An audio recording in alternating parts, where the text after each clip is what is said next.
The ancients and Near East peoples and empires. In this unit of study, we're going to be looking at the Hebrews, the Babylonians, the Chaldeans, and the Persians, among others. The Hebrews, the children of Israel, the impact of geography. Here we have a region that is 150 miles long by 35 to 50 miles wide and less than 10,000 square miles, or about the size of the state of Vermont.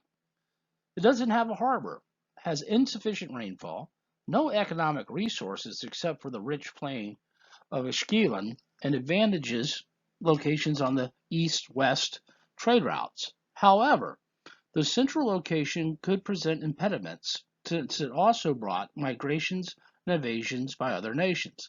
Then again, the intermingling of peoples, like Babylonians, Hittites, and Egyptians, brought cultural exchange which certainly influenced the Canaanites, who had lived there for centuries, and resulted in their assimilation of other cultures.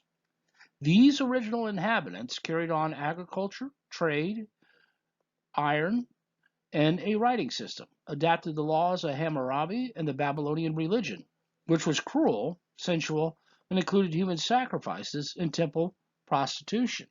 In short, the Canaanites were the heirs of all civilizations of the Near East with a rich heritage to pass on to the Hebrews. The ancient Hebrews were not a separate race in the Near East, nor did they possess any particular characteristics that distinguished them from the Canaanites or other peoples. They originated as Semitic speaking nomads from the Arabian desert who eventually invaded Canaan and adapted the language and culture of the Canaanites and carved out an independent state. These Hebrews became farmers and herdsmen, but also participated in the caravan trade that crossed the region. The Hebrews left us with an outstanding account of their participation in Near Eastern ancient history. This account, the Old Testament, is seen in the light of history. It is a collection of heroic tales which form an epic of the Jewish emergence in the Fertile Crescent. Although much of the origin of the Hebrews is buried in tradition and legend, it is recent archaeology that gives support to the great migrations west from Babylon to Palestine by the founder of Israel, Abraham, and his grandson, Jacob. It is from Jacob, subsequently called Israel, that the Israelites derived their name. From Palestine, there was a long and confusing migration southward in history until after 1600 BC, when certain tribes of Israelites and other Hebrews arrived in Egypt to escape famine. They settled in the Nile Delta, ran afoul of Egyptian officials, and were enslaved by Pharaoh's government. We do not know how long their enslavement lasted, but tradition places them there for nearly 400 years. Moses. Between 1300 and 1250 BC, as preserved in the Book of Exodus, Moses freed the Hebrews from bondage and led them into the Sinai Peninsula. While wandering there, the Hebrews were persuaded by Moses to worship Yahweh. He also allegedly wrote the Pentateuch, or books of the law, and was given the Ten Commandments on a stone tablet by Yahweh. With these two foundations, Hebrew law and religion began. Moses had used the Sinai deity of Hebrew shepherd folk and welded the wandering tribes into a nation united by faith and a covenant with the God Yahweh. In the next 400 years to about 1000 BC, this confederation then proceeded to conquer Palestine, the land of Canaan, intermarry and adapt the agricultural life. The Philistines. Palestine may have been barren and inhospitable, but compared to Arabia, whew, the Hebrews saw it as a land flowing with milk and honey. The Hebrew conquest of Canaan was slow and difficult due to the lack of unity in the Canaanites' well fortified cities. After many generations, the Hebrews only had control of limestone hills and a few productive valleys, but they did commingle with the Canaanites, adapt some of their culture, and virtually form one people. In the meantime, a new enemy and challenge appeared from Asia Minor and the Aegean Islands, the Philistines, from whom Palestine derives its name, who overran the area due to their military strength and eventually caused land losses for the Hebrews. The kings of Israel. The positive result of this invasion was the unification of the Hebrews of 12 tribes, which led to the founding of the first monarchy under King Saul, 1020 to 1000 BC. Israel, before the period of the monarchs, had little organized government, and the tribes functioned independently. Up to this time, the Hebrew nation had been ruled by judges, who only possessed the authority of religious leaders. Crisis for the tribes gave the judges opportunities to prove their authority and abilities. A judge had no standing army, no court, no government administration. His power resulted from his military successes. The various examples of treachery, bravery, and courage of these judges during warfare is chronicled in the book of Judges of the Old Testament. Because of the threat of the Philistines, the prophet Samuel chose Saul, a hero warrior, as the first king. Saul eventually incurred the displeasure of Samuel by acting in battle without previously consulting the priesthood. In addition, Saul wanted to be the power behind the throne. With the encouragement of Samuel, David, Saul's son-in-law, participated in many successful battles and won the support of Samuel and the people. After a drastic defeat against the Philistines, Saul was critically wounded and requested his armor-bearer to kill him, but he refused. Saul drew his sword, fell on it, and thus committed suicide. Saul's son, Ishbaal, assumed the throne, but his reign was doomed to failure. A few years later, David, 1970 BC, became king and instituted a reign that lasted 40 years. David's reign is considered to be the most glorious in Hebrew history. He reduced the Palestinians to a narrow strip of coastline in the south, united the 12 tribes under an absolute monarch, and began the construction of Jerusalem as his capital. David also brought the Ark of the Covenant to Jerusalem and made his capital the center of Yahweh worship. David's quest resulted in high taxation as well as conscription for military service, and much discontent brewed throughout the kingdom prior to his death at the age of 80. Although David had built the kingdom, it was Solomon who organized the administration of the Hebrew nation. King Solomon. The son of David, Solomon, became the last of the kings of a united monarchy. Most historians believe that he was a shrewd diplomat and a competent patron of trade, but not the often portrayed just and wise ruler, primarily because of his oppressive policies that ensured a luxurious lifestyle modeled after other Oriental despots. As specific examples of his lifestyle, we should perhaps closely examine some of the particular illustrations. First, he is said to have a harem of 700 wives and 300 concubines. Second, he built magnificent palaces, had stables for 4,000 horses, and constructed a costly temple in Jerusalem for the Ark of the Covenant. Third, since Palestine was poor in resources, most materials like gold, silver, bronze, and cedar had to be imported, with state revenues insufficient to cover these costs. Consequently, Solomon resorted to a corvée, or a system of conscription labor. Every 3 months, 30,000 Hebrews were drafted and sent to Phoenicia to work in the forest and the mines of King Hiram of Tyre, from whom materials had been purchased.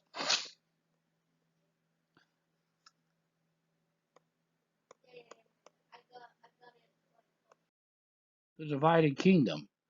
This lack of personal freedom for the Hebrews produced dissent, and after Solomon's death in 935 BC, there was open revolt. The 10 northern tribes refused to submit to his son, Rehoboam, and seceded, setting up their own kingdom based on urban living and foreign cultures. The 2 remaining southern tribes were pastoral and agricultural people, loyal to their father's religion, who did not accept the foreign ways of other tribes. The 10 northern tribes became known as the Kingdom of Israel, and their capital at Samaria, while the 2 southern tribes became the Kingdom of Judah, with the capital in Jerusalem. This arrangement remained unchanged for 200 years. Then history sealed the fate of both Israel and Judah.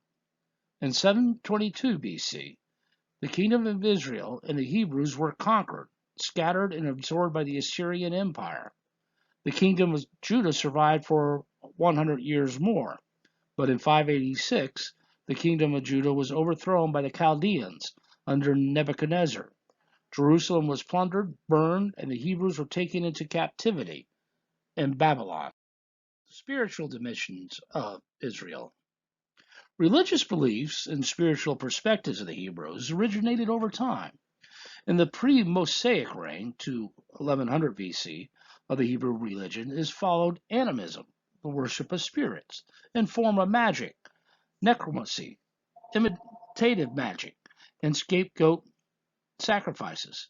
Their gods were anthropomorphic, and the elves or gods of each tribe and place were considered to be guardians. Between 1100 and 800 BC, the worship of one god developed, called Yahweh, as introduced by Moses. However, there was no denial at this time that other gods existed as well. Yahweh was specifically for the chosen people, the Hebrews. The Hebrews' greatest contribution was in the area of law, literature, and philosophy, which were all allied with religion. Hebrew civil and religious law is found in the first 5 books of the Old Testament, known as the Torah, or law. Christians refer to them as the Pentateuch. Pente is Greek for 5, and tachos for roll or book. Law. It is these laws that dictate to the Jews the religious practices necessary to be a member of the faith. For example, a Jew may not eat pork, a Jewish boy must be circumcised, and all Jews must fast on certain holy days. Regardless of specific religious practices, in the book of Deuteronomy, we find that the Jewish law is decisively more democratic and egalitarian in character than those of other nations of the ancient Middle East, except for Egypt. As illustrative of the more democratic egalitarian character inherent in Jewish law, the following examples from the Deuteronomic Code express these ideals. Help the poor and strangers. 2. All slaves should be freed after 6 years, but not sent away empty-handed. 3. Judges and officers were to be chosen by the people and were not allowed to take gifts or show partiality. 4. They denounced the punishment of children for the guilt of fathers, which affirmed the idea of individual responsibility for sin. 5. The law forbade the taking of interest on loans from one Jew to another. 6. The law ended the release of debts every 7 years. That is why even today, if you have bad debt after 7 years, it is released. Condemnation of witchcraft, divination, and necromancy, invocation of the dead. 8. No allowance for military despotism. 9. The king was not above the law was above the king. And 10. An administrative justice was in the hands of the people. Punishments were inflicted by the family of the victim. Literature of the Hebrews is found in the Torah, the 5 books of the Pentateuch: Genesis, Exodus, Leviticus, Numbers, and Deuteronomy. The Old Testament with a variety of stories. Genesis accounts of the earth's origins, as well as the human race and the early history of the Hebrew people. These stories of the creation, the patriarchs, and the flood most likely are of Sumerian origin. The exploits of Abraham, Isaac, and Jacob, the enslavement and exodus of Egypt, have been preserved as battle songs, prophecies, love lyrics, dramas, and epics. As with Hebrew law, some may have dated from the wanderings in the desert, some borrowed from other cultures, and others may have just arisen in the time of the conquest and the judges. The interesting example of a Hebrew philosophical essay on the struggle between man and his fate can be found in the book of Job. The central theme of evil from the book of Job leaves the reader with a question: how can a righteous suffer and the wicked not? This is a question that has forever plagued mankind, a question which the legend of Job attempts to answer. Man must understand that the universe is greater than himself, and second, God is not limited by human standards of equality and goodness. Hebrew philosophy. Other philosophical writers of the Hebrews included the book of Proverbs and the apocryphal book of Ecclesiastes, which are almost totally about ethics. They emphasize the practice of temperance, diligence, and honesty, resulting in the ethical man being rewarded with prosperity, long life, and a good name. A good name was the most important. In Ecclesiastes, we find that the major ideas that spread through the ancient Hebrew philosophy. These include mechanism. The universe is a machine without purpose and much repetition. For example, the seasons. Fatalism. Man is a victim of fate, and there is no relationship between man's effort and a success. For example, the book of Job. Skepticism. The knowledge of ultimate things is possible. For example, life after death. Pessimism. Fame, riches, and pleasures are snares and delusions. Only a good name and working with one's hand is to be prized. Wisdom is not a key to happiness. As you increase knowledge, it brings awareness and suffering. So are the Hebrews advocating that ignorance is bliss? And finally, moderation. Extremes of asceticism and indulgence are to be avoided. Covenant. Since Moses, a covenant or agreement was made between God and the Hebrews.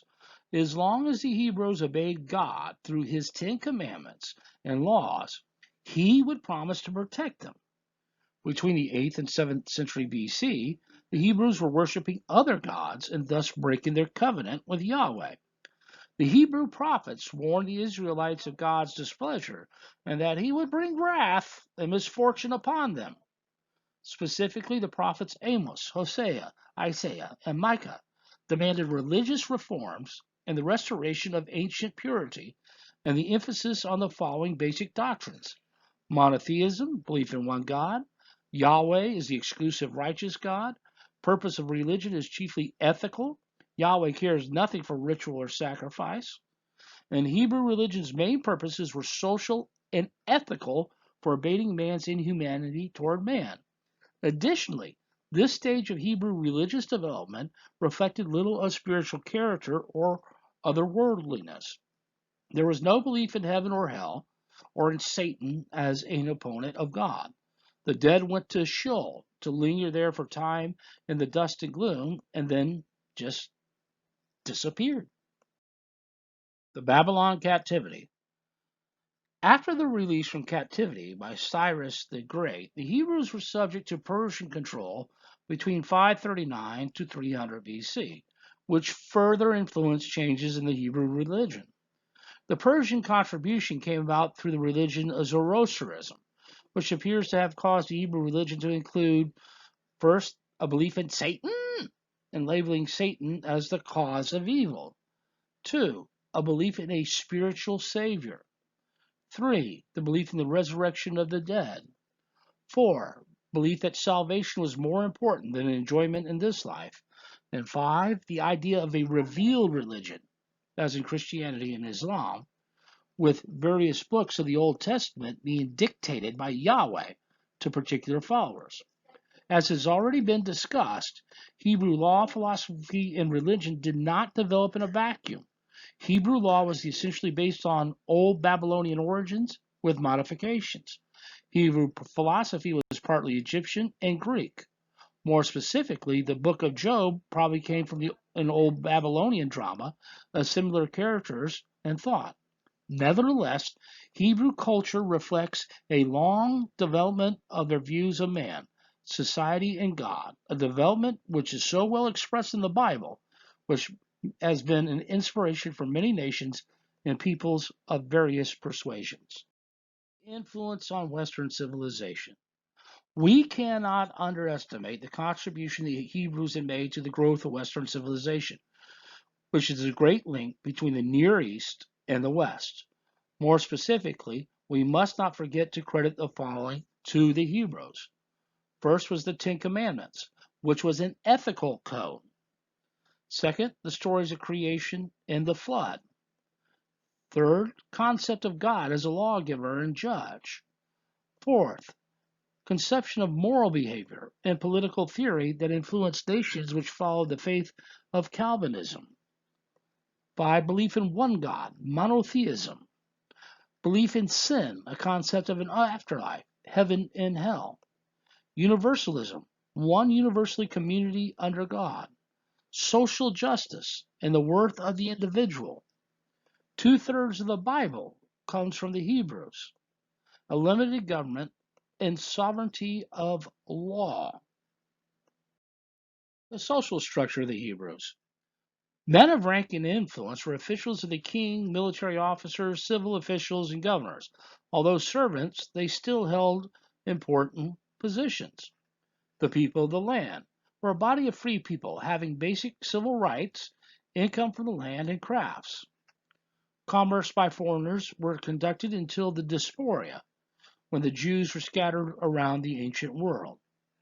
And, of course, slaves. Central institution of Hebrew life was the family, and the family is patriarchal. Father is master and absolute authority over life and death. Marriage, polygamy was accepted for kings and the wealthy. You only could have 18 wives. Citizens could only have 4 wives. Women were greatly valued, and their work was never done. They were subject to their husband's authority. Compensation was paid by the bridegroom's family for losing a daughter. Parents took the responsibility of matchmaking for their children. Children were the primary goal of marriage. Sons were preferred over daughters to carry on the family line. Mothers were in charge of their education until maturity, when fathers took over their sons' education. Neighbors of the Israelites. Philistines, the sea people, established 5 towns on the coastal plains. Phoenicia lived on the western Mediterranean coast and rebuilt Byblos, the principal center of trading Egyptian papyrus, hence Byblos' book. Tyre, dye of royal purple produced from snails, which was very, very expensive, and that is why purple would become the color of royalty, because it was so expensive to get. And Sidon. Traders. There were great traders in cedar for wine, weapons, and precious metals, as well as the purple dye. Colonies. The Phoenicians were great sailors and shipbuilders, and they established colonies along the Mediterranean. The most famous was the colony of Carthage, which later would rival Rome. The alphabet was developed around 900 BC, and it definitely was needed for a simpler form of writing to keep business records. They used 22 symbols. Literacy becomes widespread. Their form of the alphabet went to the Greeks and then to the Romans, as you can see in the chart of the Phoenician letter and then the Latin letter that is directly below it. The Assyrian Empire. The Assyrians were Semitic-speaking people that had iron weapons. They were located in Mesopotamia, and they were vassals of foreign rulers from Sargon of Akkad to the Babylonian king Hammurabi. The Assyrians became independent when the Hittites destroyed the Hurrian kingdom in 1360 BC. Tiglath-Pileser I was a brutal conqueror who set a pattern for other rulers to follow. Tiglath-Pileser III waged war every year and conquered Palestine and Mesopotamia. The Assyrian Empire reached its zenith at around 700 BC. Shalmaneser III marched into Canaan and into Babylon and took it. And then finally there's Ashurbanipal, the empire becoming overextended during his reign, which we'll see seems to be a pattern in our study of Western civilization. Every empire is going to overextend, and once they overextend is when they're going to begin to crumble and fall. People resented their harsh rule, especially the Babylonians. After his death, the empire begins to collapse. The Assyrian military machine. Their army were numbered hundreds of thousands. They were very well disciplined and organized. The infantry was the core, followed by cavalry and horse-drawn chariots for shooting arrows, kind of like the first tanks. The Hittites developed iron weapons, but it was the Assyrians that were first to use them on a large scale. They also used guerrilla warfare to fight their enemies in the mountains.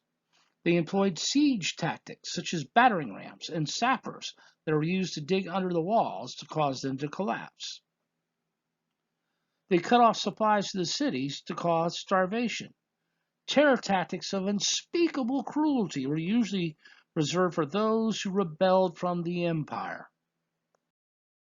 And here on this map, we see how the Assyrian Empire had extended from the Persian Gulf of the Tigris and Euphrates of Babylonia all the way to Egypt, and then the Neo-Babylonian Empire. Assyrian society and culture. Not afraid to mix with other people, ethnic differences were not important. And for religion, the land of Ushur was the chief god. The king served as the human representative. They also recognized all the other gods and goddesses in all of Mesopotamia. Their agriculture was the basis of Assyrian life. Very few cities, mostly farming villages, and they also had more rainfall. Trade was second. Economically, metals such as gold, silver, copper, and bronze were used as mediums of exchange. There were intermediaries. Their art consisted of bas-relief sculptures in the royal palaces, which reached their height under Ashurbanipal in the 7th century BC. The guardians of Sumerian and Babylonian culture. The Neo-Babylonian Empire. Chaldeans were Semitic people from the chief resistors against the Assyrians.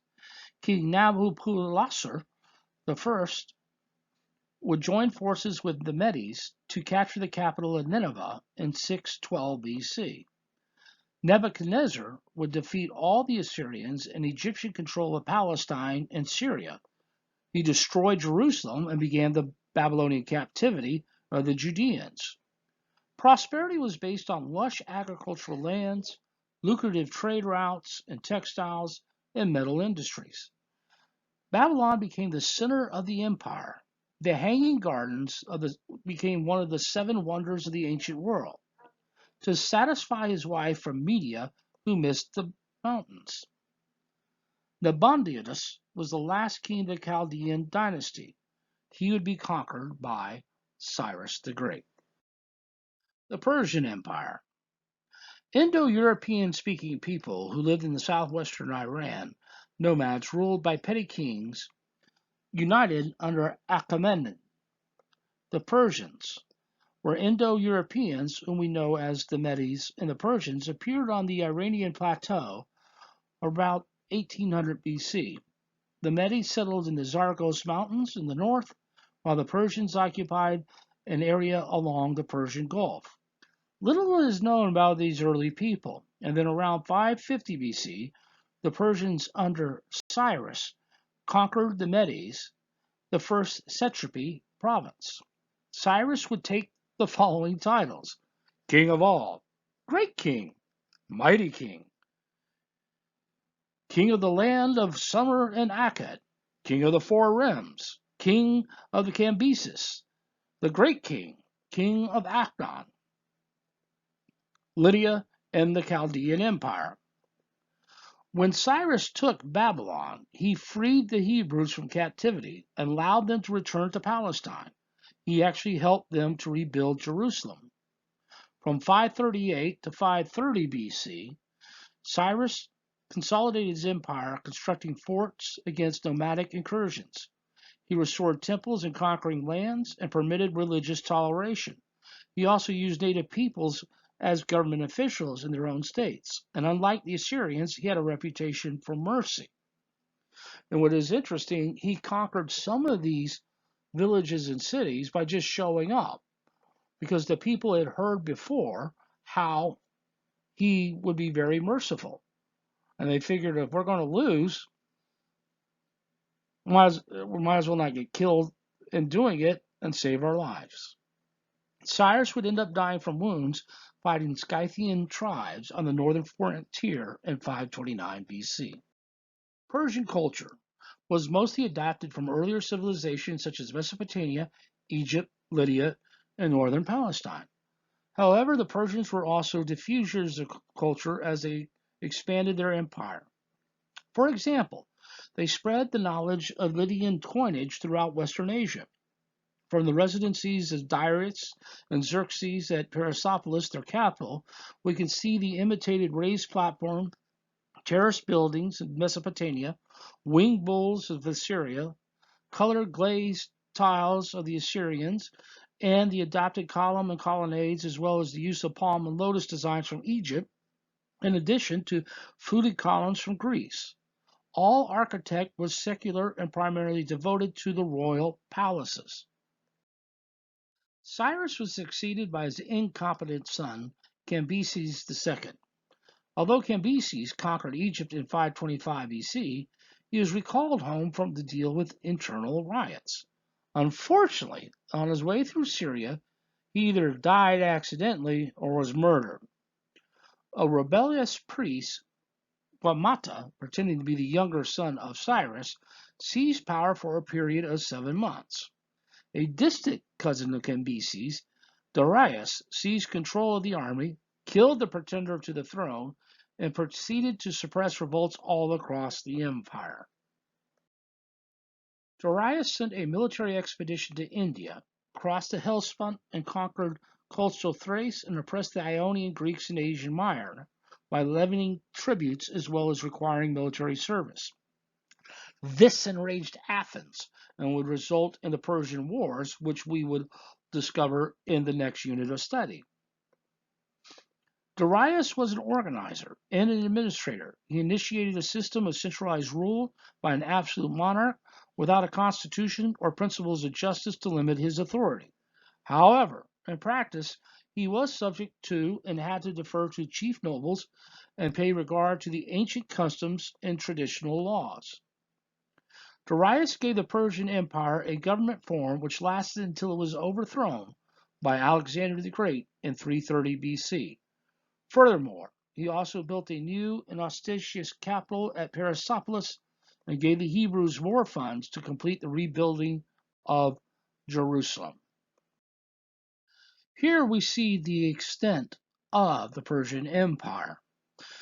As I said, the Ionian Greeks are here located here, which is going to bring fighting with the Greeks and later on Alexander the Great.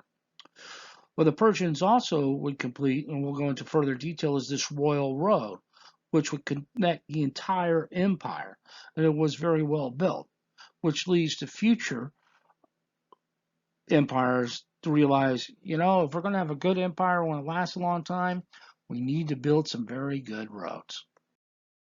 During the reign of Cyrus the Great, he divided his empire into 21 provinces called satrapies, with a satrap or civil governor in each satrapy.